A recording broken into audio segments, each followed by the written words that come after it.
Mas Rio, ayo lah, ngomong lagi. Semuran bang. Cinta mulai.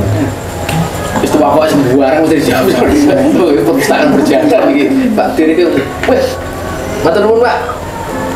Namanya sih Pak. Nama saya. Oh, Nah, ditanya. Iya. Kenapa mau pulang?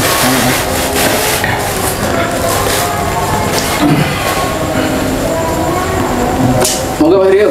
Lah none si jine ndi? Sama ini Pak. Ini. Assalamualaikum warahmatullahi wabarakatuh. Warahmatullahi wabarakatuh. Terima kasih yang saya hormati Bapak Muhtar selaku Santai wae enggak usah kayak seminar. Iki cangkruan. mungkin tadi kalau diminta unek-unek apa ya tadi juga saya nggak kepikiran Pak Didi, spontan aja. Jadi perihal gimana kita memilih teman sejati itu saya. Kan kadang kita tuh ada tipe orang yang gampang klop, gampang cocok gitu. Ada juga yang enggak. Nah kadang-kadang yang tipe yang pertama ini sering terjebak gitu. Ketika dia sudah klop sama seseorang untuk berteman, nah ternyata temannya ini bukan teman yang baik gitu istilahnya. Yang tipe yang kedua justru kalau dia susah cocok, nah ternyata justru dari yang susah cocok itu dia ternyata lebih punya peluang untuk ketemu sama yang baik. Kadang-kadang ada yang kayak gitu. Nah itu mungkin ada nasihat-nasihat dari Pak Muhtar sama Pak Didi mungkin apa? Tipsnya itu gimana kita melihat teman, memilih, terus memanajemen pertemanan gitu-gitu mungkin Pak. Pak Didi dimintain nasihat loh Pak Didi. Tapi kebetulan kemarin sudah kita bahas ya soal apa teman, soal sahabat.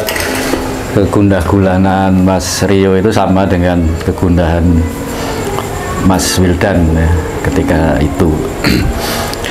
Tapi secara prinsipil gini, secara fundamental begini, apapun sebenarnya, apapun, bukan hanya soal teman, tapi semua hal dalam kehidupan ini itu kalau bisa jangan memilih,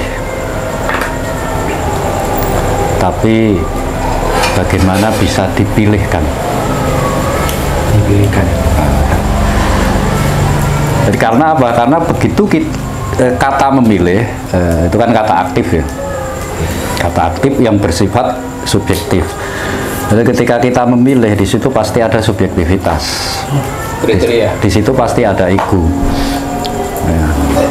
Penilaian, pemilahan itu disadari atau tidak, pasti kemudian atas dasar kepentingannya, atas dasar kebutuhannya, atas dasar harapan-harapannya, keinginan-keinginannya, dan seterusnya. Maka ketika suatu hari dalam proses perjalanan pertemanan itu tidak sesuai dengan apa yang diharapkan, dicita-citakan, diinginkan, itu menjadi kecewa. Kan itu, menjadi kecewa. Karena sebenarnya kata sahabat itu ada aspek ukhrawinya. Makanya selalu disebut kan walihi wasubihi salim atau ajma'in dan seterusnya. Itu bukan sekedar apa ya, untaian kata, rangkaian kata, tapi ada sirnya, ada sirinya. Jadi setelah anggota keluarga, setelah keluarga kita, itu sahabat itu yang kedua penting. Tidak ada kehidupan seorang itu akan menjadi kokoh tanpa keluarga dan sahabat yang tepat. Baik buruk itu kan kemudian nanti interpretatif, tepat. Maka memang sebenarnya penting membahas soal sahabat, sama pentingnya membahas soal keluarga. Nah, kita itu dalam kehidupan ini akan bertemu dengan siapa, kemudian berproses dengan siapa, itu hakikatnya sudah ada cetak birunya. Pertama, cetak biru gen, artinya biologis, fisik.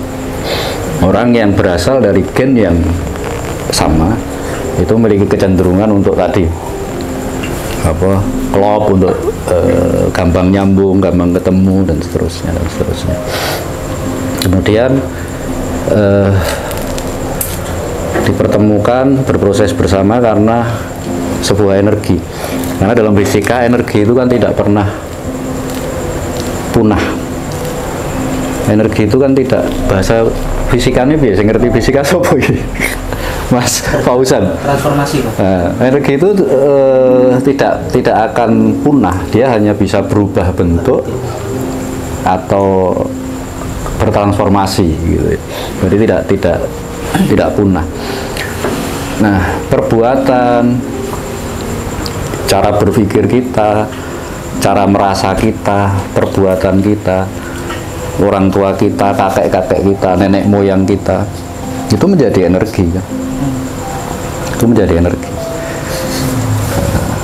Jadi ketika kita ketemu hari ini, berkumpul begini, bukan hal yang tidak mungkin bahwa dulu ada sebuah energi yang tercipta, entah oleh kakek moyang kita yang beberapa, sehingga pada akhirnya malam ini kita bertemu, wabil khusus dalam majelis yang seperti ini tidak mudah, gitu, tidak mudah. Jadi kalau pancaran energi yang kita keluarkan adalah negatif, maka kecenderungannya pasti akan bertemu dengan teman-teman, sahabat-sahabat yang negatif juga. Kalau positif ya pasti kecenderungannya positif juga, meskipun itu kemudian interpretatif. Kemudian yang lebih tepat adalah itu tadi, sahabat atau teman yang tepat. Terus yang ketiga mungkin dipertemukan karena itu tadi energi alam. Yang kedua energi ukhrawi, doa. Mayoritas kita tidak menyadari bahwa ada dominasi doa dalam perjalanan kehidupan kita, dari orang tua kita, kakek-kakek kita, moyang-moyang kita. Karena doa itu juga ada aspek energi fisiknya, energi materialnya ada. Jadi juga tidak punah, tidak putus. Mau wong tuwa mbiyen tirakatole masuk gak kena awakmu, kena anak putum.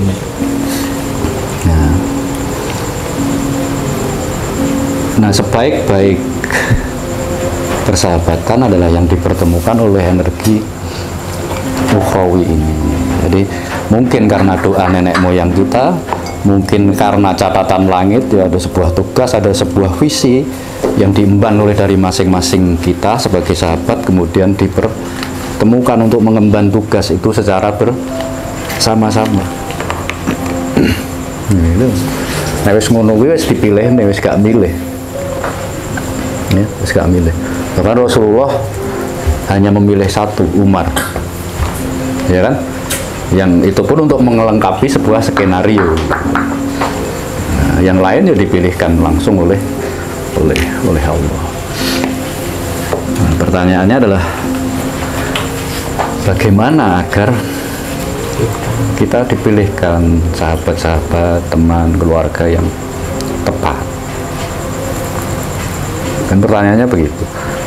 Ya tidak bisa tidak. Artinya kita sendiri ya berawal dari kita. Berawal dari kita. Maka kita pun harus memposisikan diri dalam posisi yang tepat.